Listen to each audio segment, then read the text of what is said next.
Hi guys, so yes, that is the famous Currumbin Wildlife Sanctuary here on the Gold Coast, and so I'm doing a family trip here, so if I'm not going to annoy too many family members, I will film what's in here today. So I was going to live stream, but I'm doing this video, so hope you all enjoy it. And I've got one assistant. Everybody waves in the background. Okay, so that's Cozzy, and we're here courtesy of her, actually, who does volunteer work for the National Trust, and another assistant who doesn't want to be on camera, and a wife who's over at Honeybee World right now. So anyway, let's enjoy Currumbin Wildlife Sanctuary. Well, Currumbin's a very famous tourist spot. See here, it's opened in 1947. I think most Queenslanders and people around Australia got memories of coming here and feeding the rainbow lorikeets, and I've seen them in huge flocks down at Coolangatta flying this way at feeding time, so I think that says something.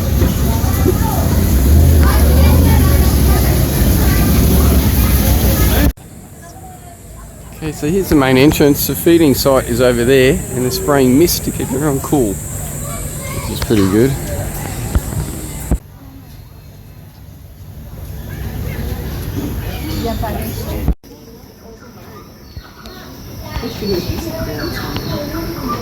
What about this one?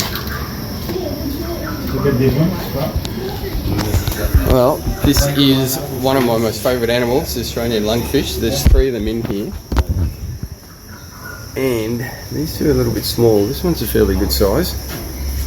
They have a history that goes back about 380 million years. And the sign over there says they're the oldest living vertebrate in the world. There's 3 species of lungfish in the world. Australian, African and South American, and I believe our one is the most primitive out of the 3. And I think they have 1 lung. Got a few friends in there. Wow. Red belly or this is black. Cannot tell.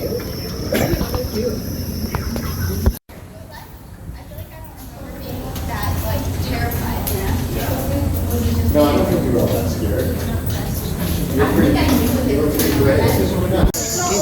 There is a lot of research, there's a lot of funding going on to ensure the best survival that we can for this particular species. There is a university somewhere down south that is looking into a vaccine. Hopefully we can get onto that as quickly as we possibly can.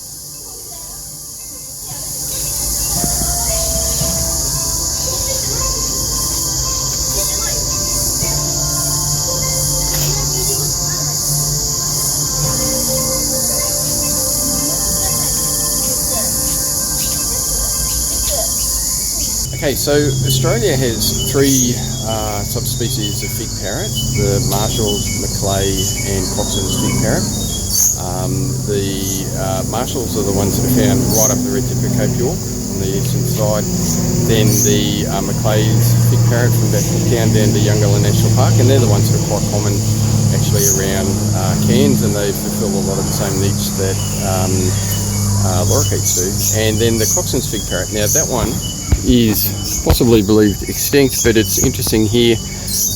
They talk about the recovery team, and Currumbin are on board to set up a captive breeding program. Now there's a Macleay's there, and there's some in here. I'll get my other camera out so I can have a good look at them up in there. But yeah, it's quite a highlight seeing these little birds. They are quite common. The Macleay's fig parrot around Cairns and Port Douglas, but the Coxon's fig parrot, which is found in southeastern Queensland and northern New South Wales, I don't know when the last reliable sightings of them would have been, probably the early 2000s. So if they find them again, then that will be a captive breeding program that gets set up here.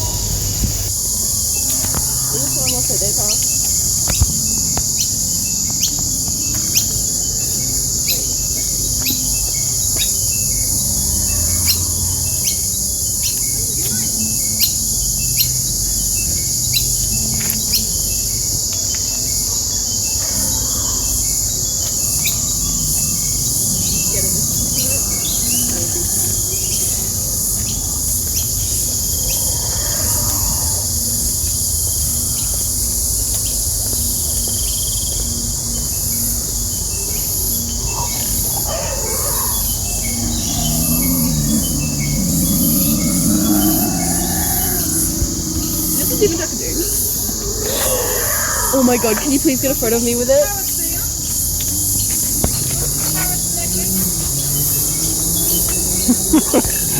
And this is the demon. Duck of Doom! My favourite. Yeah, to the photo corner in Alex. The Dromornis.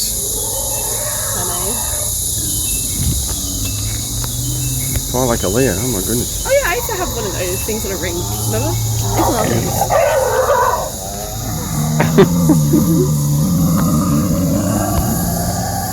So running, I think it's only twice a day, is the Wild Skies Free Flight Bird Show. And this is an absolute highlight, and I just think it does so much good for conservation. So here is the show in its entirety. It is just great. I can't tell you how much I love it. It's so good. Now please sit back, relax, and enjoy our Wild Skies Free Flight Bird Show. 欢迎来到我们野生探自由飞行人类表演。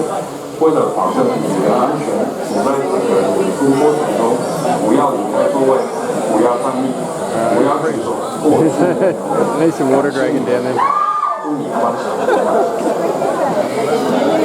There's some water dragon running underneath. Over 500 million years ago, the first animals started to explore the Earth's surface. 210 million years ago, the first sign of a bird-like family suggests that some dinosaurs are already evolving into birds. 150 million years ago, the first bird took flight and made our once empty skies wild. A mere 6 million years ago, the first human created the first footprints on Earth. And now, for over 60,000 years, the oldest continuous living culture on Earth, my culture, the indigenous people of Australia, have a connection to the land, the skies, and the wildlife that coexist here. This connection, these stories, the knowledge, they belong to the land, they belong to the wild skies.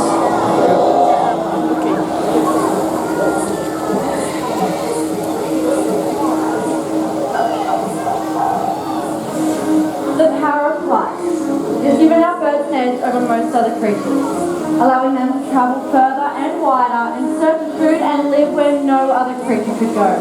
But millions of years of evolution has allowed our bird species to adapt and to find their own individual needs. And our First Nations here in Australia have full connections with all creatures that have roamed these lands.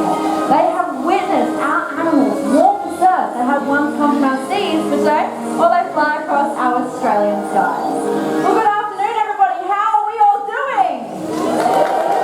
Well, welcome to Currumbin Wildlife Sanctuary, a very special welcome to our Wild Skies Free Flight Bird Show. My name is Georgie, and with the team out back, they're going to help me to display some amazing bird species here today that will be displaying their natural behaviours. Now, starting off the show, they're already flying around here today. We have an incredible species of raptor joining us here. They are a black kite, and their names are Ash, Cinder and Brooke. Now, the black kite truly is a spectacular species of raptor. They can be seen throughout a variety of different habitats. They like timbered watercourses, open grassy plains. They have even been observed in and around our outback towns as well. Now, we do only have 3 girls gracing us here with their presence this afternoon, but this is the most abundant species of raptor they can only find here in Australia, but in the entire world. You see, they form flocks of hundreds, if not thousands of birds in and around things such as our cane hunting season and our bushfires as well. Now, what I am demonstrating for you all here today is a pretty cool feeding technique. Our girls are doing an incredible job of showing it off. We like to call it feeding on the wing. So see if you can pinpoint the moment that our girls, they catch that food in their talons, which is their feet. But if you watch them closely, they will then pass that food up to their feet, all while flying around.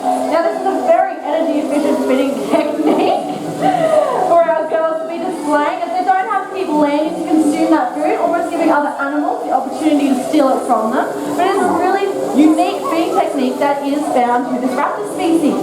Now, they have quite a few different nicknames. First one is the firehawk. You see, the black kite is readily attracted to our bushfires. Now, First Nations Australians, they have nicknamed this species, like I said, the firehawk. They will intentionally seek out a bushfire, picking up burning sticks and twigs in their beaks and talons. They'll take them to new locations to help spread that blaze even further. Now the reason they do this is for them to catch an easy meal. They're just going to prey upon all the small mammals and insects, escaping a blaze that they themselves have helped to spread. So a very smart species here indeed. They're also known as the fork-tailed kite. They have this long, fork-shaped tail that they're using as a rudder to constantly twist and maneuver the bird as they're flying around, catching food in the air, but even while they're scanning the ground below as well. Now the last name that these kites are known for is the pirates of the sky.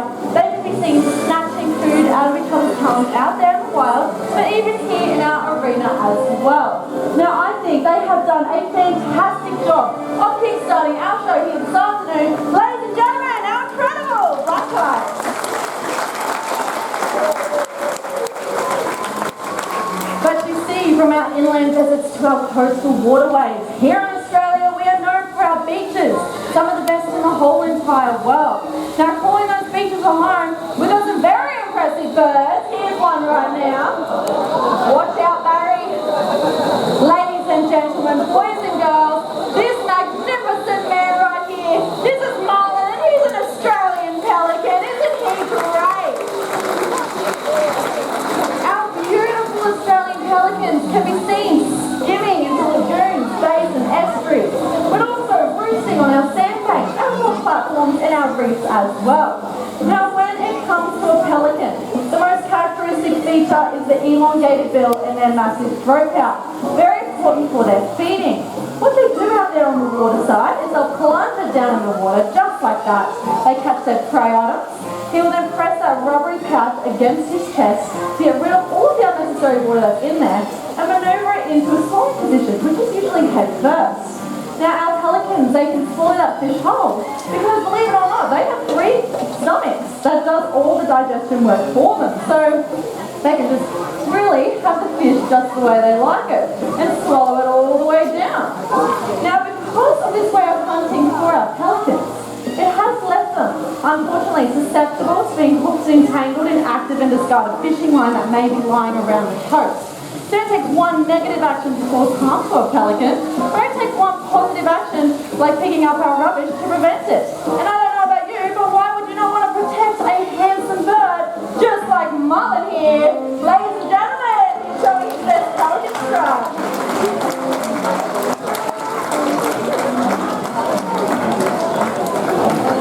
I swear he gets slower every time he leaves the stage. Now Australia is one of the driest countries on earth. And in the heat of the day, well, it does bring with it storm season. A rumbling of a distant thunder is a warning to us all that rain is on the way. But you see, it's not the only indicator that we can rely on. As all we truly just need to do is look to our natural world to give us a weather report. Now it is believed that the increase in the number of our black cockatoos heard in an area is a sign of rain to come. And our First Nations Australians, they believe that each bird heard or even seen within a flock needs 1 day's worth of rain. Given their large size, their raucous call, and of course their flocking behaviour, our black cockatoos are easily spotted as they wing gracefully across our Australian landscapes. Identifying the different individuals, however, that does take a little bit more attention to detail. Now I would like to introduce you all to 2 very special girls here on stage, 2 different species of our beautiful black cockatoos. Now sitting at the back there, who flew very low over your heads, that is our beautiful Licorice. Licorice is a yellow-tailed black cockatoo. Demonstrating for you all why they are called that, they have those beautiful yellow tail feathers and almost clown-like cheek patches. Now they are also known as the whales of the sky as they have a very loud descending call as well.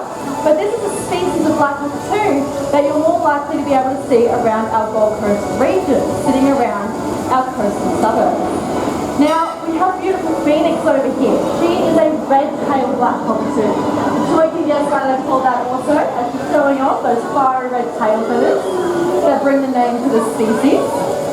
She's also also got a yellow speculation all over her body, indicating that she is a female of this species.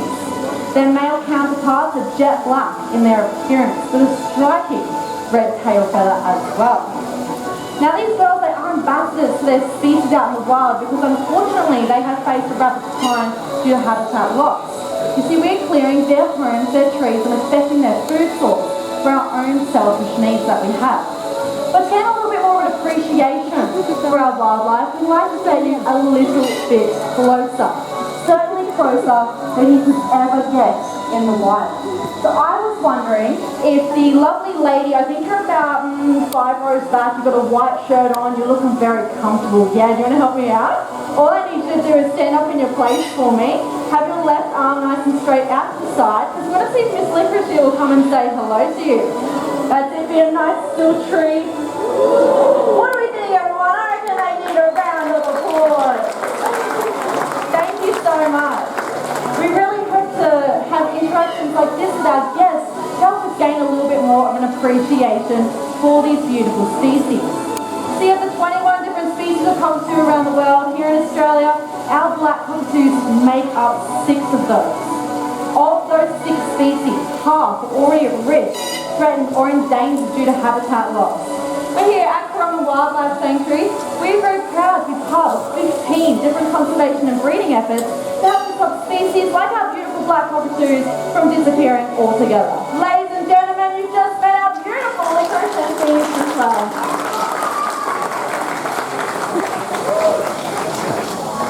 But you see, from the heat of the day, right into the night and into the setting sun, many of our animals will go to rest, while others, they truly do bring the night to life. And these species are known as our nocturnal animals. Now you may not be aware of it, your garden, they could be housing a surprising number of native animals that all come alive at night.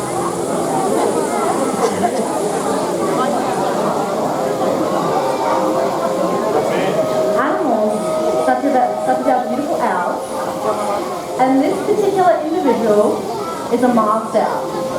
Her name is Misty. Now the masked owl is the largest type owl in the world, and they are one that specialises in hearing. Her heart with disc-like shaped phase actually acting as a satellite, travelling sound towards her asymmetrical or her lopsided ears.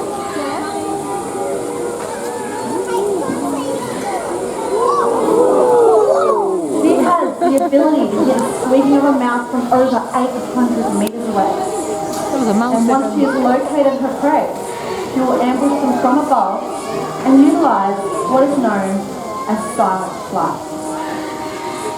Those beautiful feathers of hers are all frayed along the edge, and it eliminates all sound as she hunts in the still and the darkness of the night. Now beautiful owls just like Misty have had to learn to adapt to us as humans. Because we're cutting down their trees, they've had to move into our artificial infrastructure, such as clock towers, barns, ranger huts. This is one amazing adaptation that these animals have had to make. But you see, they're not the only animals that will cause a stir in the darkness of the night. There are clues absolutely everywhere. Could be the scuffling in the bushes by the bin, droppings on the lawn in the early morning, or even flashes of colour up there in our tree canopy.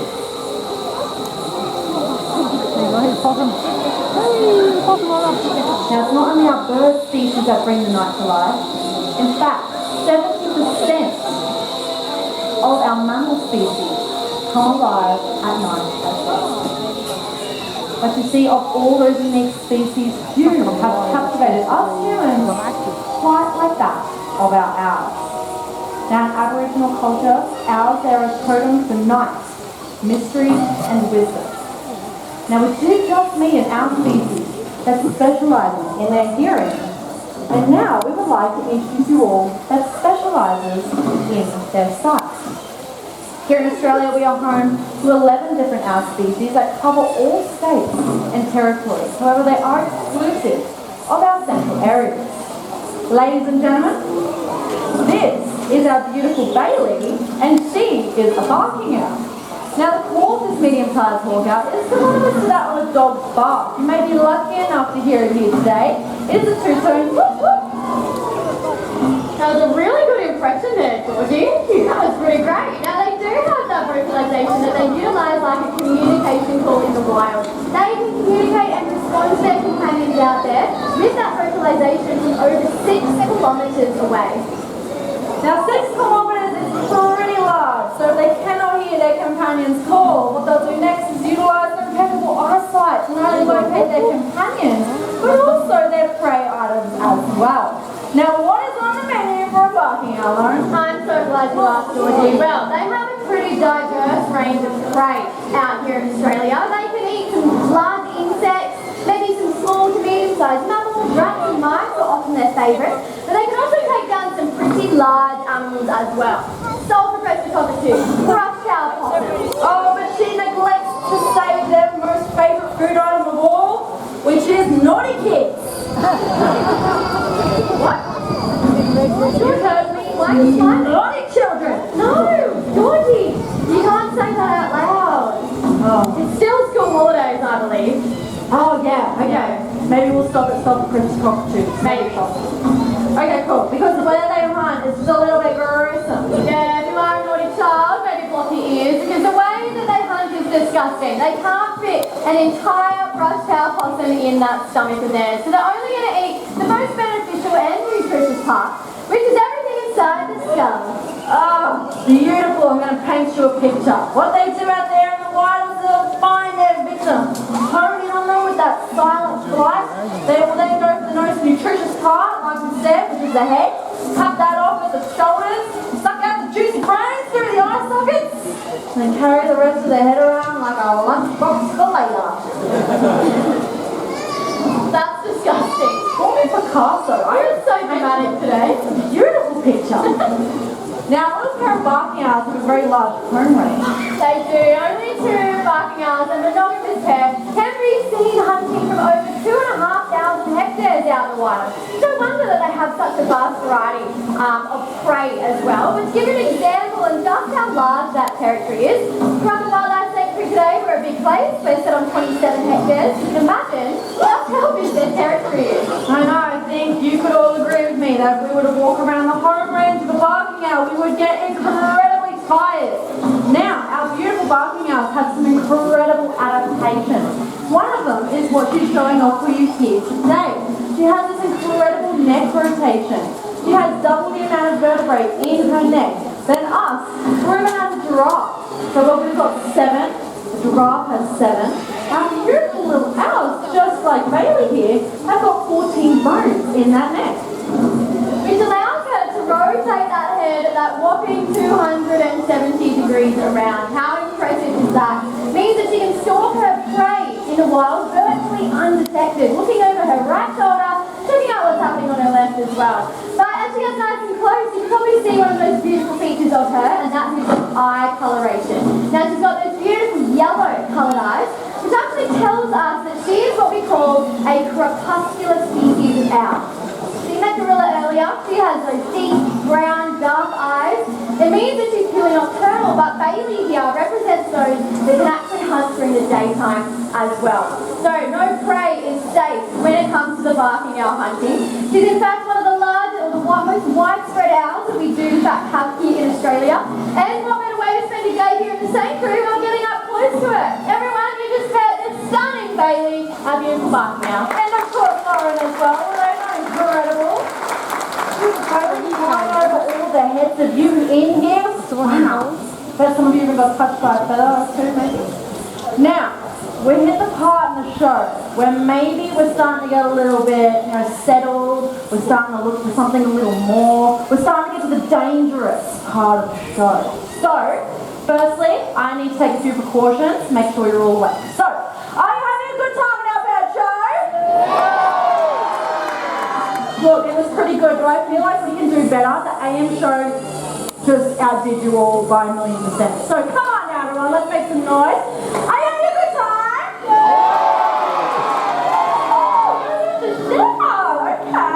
Okay, we're here. Fantastic, because we've met quite a few different bird species. We've seen some kites, a pelican, some parrots, a cheeky possum even made its way into our bird show. Even finished with a beautiful little owl species or two. But I wouldn't really say that any of those are scary. So, my question for you all now is, are you ready to meet something scary? Oh, we're back down to low levels. Are we ready to meet something powerful? Do you all want to meet something terrifying? Oh, so the kids in front, they are ready. Alright, I'm going to sit over here with a bit safer. We're going to try something that's never been done before. The boss isn't in today, and I thought it would be fun if we introduced you all to the closest living relative of a T-Rex, which just happens to be, keep an eye out, it's a huge bird. I knew it today, not predicted. That's chicken. I predicted it. Ladies and gentlemen, making a sneaky little appearance, our silky fan chicken, the closest living relative to a T-Rex. Here's what we're looking for, shall we? A little bit comical, I'm hearing not scary at the front. Yeah, you got me there. But in all seriousness, Australia is one of the most important nations on earth when it comes to our biodiversity. See, we are more unique species than any other well-developed country. But with early European settlements, its determination to cultivate our land, it led to immense battles between our farmers and our Australian native wildlife, in particular our apex predators. Now, an apex predator is one that sits right atop of the food chain and is important to regulating all of our ecosystems. For our next guest, I need us all to remain seated in our seats. Hold on to your little ones, everybody, because we are about to introduce you all to Australia's largest aerial predator, happens to be our stunning wedge-tailed eagles.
But show our beautiful brooders, our wedge-tailed eagles.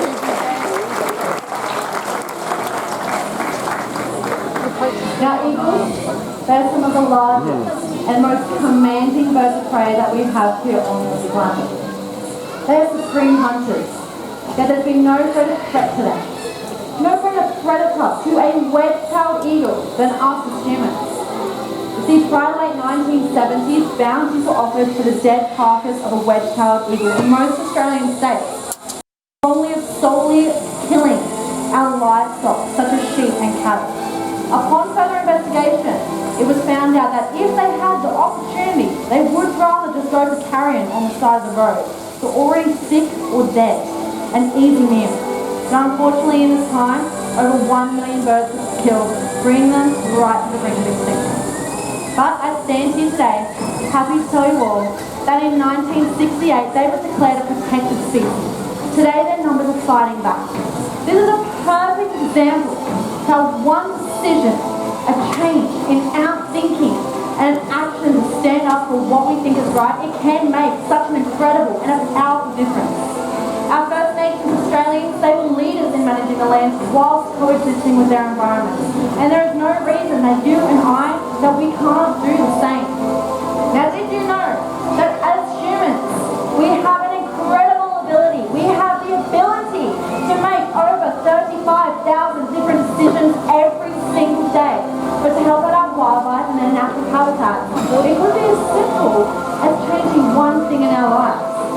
pig popping up a nest box, limiting the use of pesticides, or putting rubbish in the correct bin.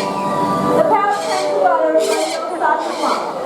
Let's keep our skies here in Australia forever wild. Now to say thank you for coming and supporting us here this afternoon, we've had a few more of our ambassadors come out to say hello. You've already met our stunning phoenix here, our beautiful red-tailed black cockatoo. We've got Squirt up the back making all that noise. Unfortunately, they are now considered an endangered species here in Australia, our major mythical cockatoos. But we've got our beautiful showstopper herself, that is Willow. Willow is a blue and gold macaw, a proud representative of her species from international waters. And you can definitely hear our little Dexter up there, our Australian skiing parrot.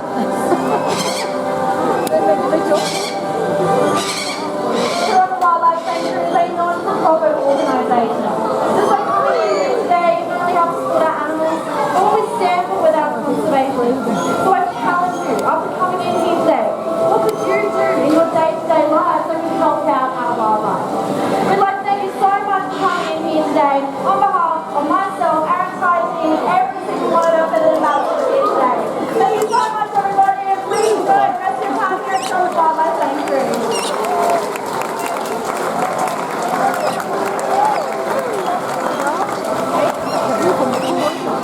Now, for the people who know the fun does not stop there. If you would like a unique opportunity to stand eye to eye, shoulder to shoulder next to one incredibly feathered ambassador, now is the time to do so. Our beautiful little barking out Bailey, here she comes now with Montana, will be heading down the pathway to Conservation HQ. So if you would like the opportunity of meeting Bailey, having a professional photograph taken with her, potentially asking a question or two about her species, now is the time to do so. You will have to jump on that pre-paid opportunity though, because there are only limited spots available. Once again, thank you so much for your support, everyone. Enjoy the rest of your afternoon here at the Sanctuary.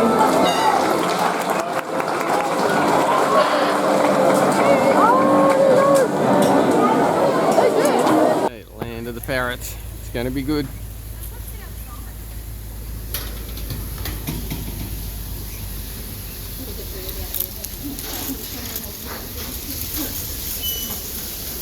There you go. Hey, how you doing? How you doing?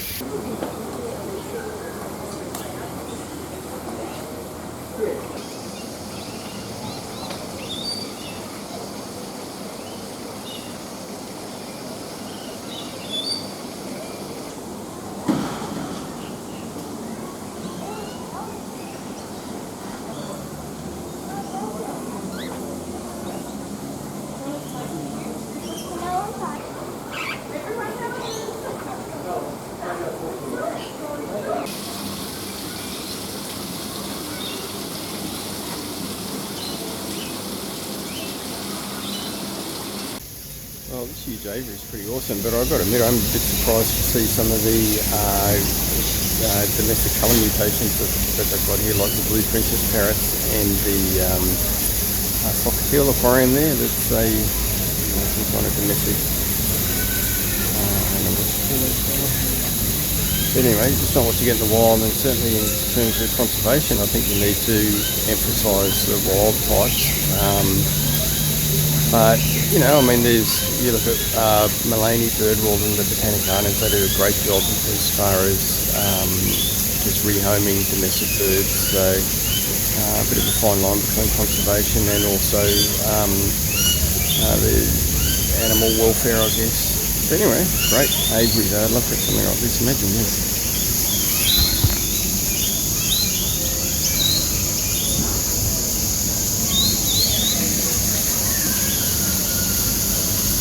Okay, so I hope you've enjoyed the our visit here to Currumbin. We've had a fantastic time. I've got a little friend here who is expecting me to feed him, I think. But I'm sorry, I don't have anything. Look, all gone. But anyway, it's just a chance to get close to animals and have a wonderful time. Huge amount of international tourists here. And thank you, Cozzy, for the tickets and being my assistant today.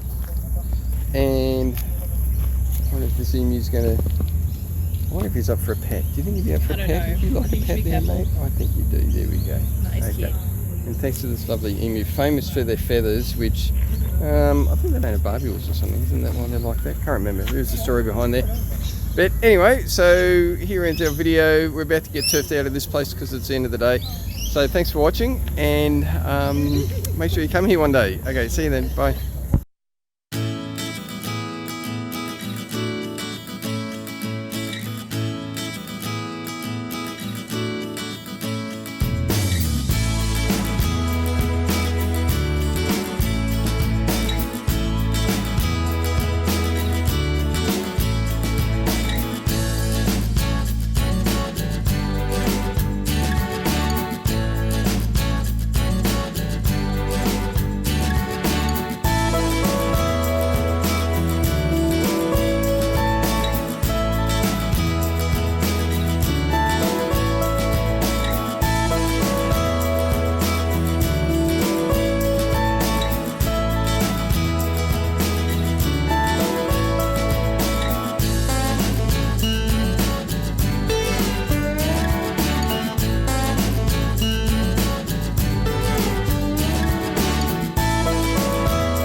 Feeding a lorica here is a huge violation.